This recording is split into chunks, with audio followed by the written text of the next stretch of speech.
Hi Kellys! So eto na yung part 2 ng paggawa natin ng totier cake.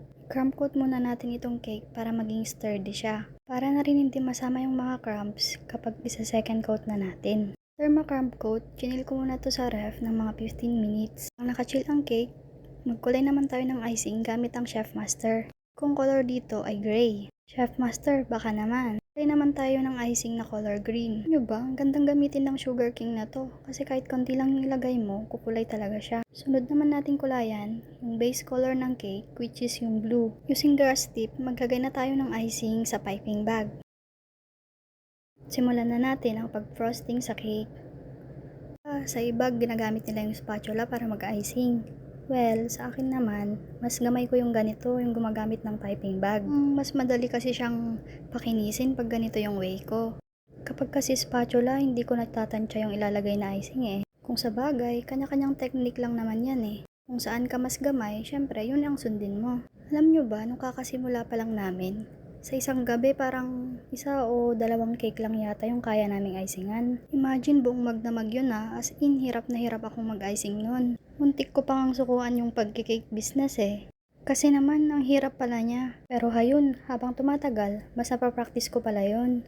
Totoo pala na sa una lang mahirap. Kapag nagamay mo na, madali na lang siya. Man perfect ang mga gawa namin, pero sinisigurado ko na bawat cake na ginagawa namin ay may halong pagmamahal. Yung pagbe-bake kasi at paggawa ng cake parang naging therapy na rin siya sa amin eh. Hindi na buo ang araw ko kapag hindi kami nakakagawa ng cake. Bonus na lang din kapag nagpi-feedback yung mga client. Sinasabi na sasarapan sila, nagagandahan, o kaya naman sinasabi ng ulit. Pero alam mo ba, ang pinakamasarap na feeling is yung nire-refer ka na nila. Pinagmamayabang na masarap yung gawa mo, malinis yung gawa mo. Kaya sa mga client po namin na patuloy na sumusuporta, maraming salamat po.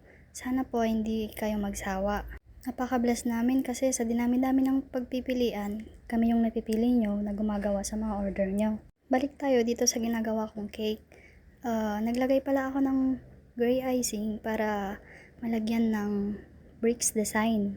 Alam nyo na siguro kung anong team nito, no? Itong cake pala is order ni Best Joey para sa 10th birthday ni Brandon. Request niya is yung bottom tier, chocolate moist. Tapos yung second tier naman, vanilla. Siyempre, Kellys, kahit anong request pa yan, hanggat kaya, pagbibigyan naman natin.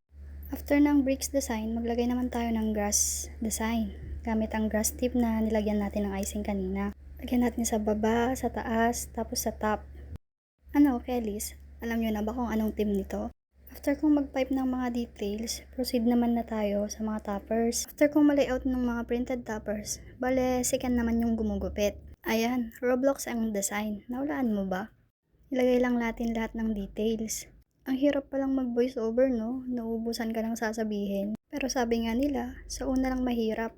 Malay mo, baka magamay ko din ang pag-voice over. Halos patapos na rin naman tong cake. Tignan nyo na lang.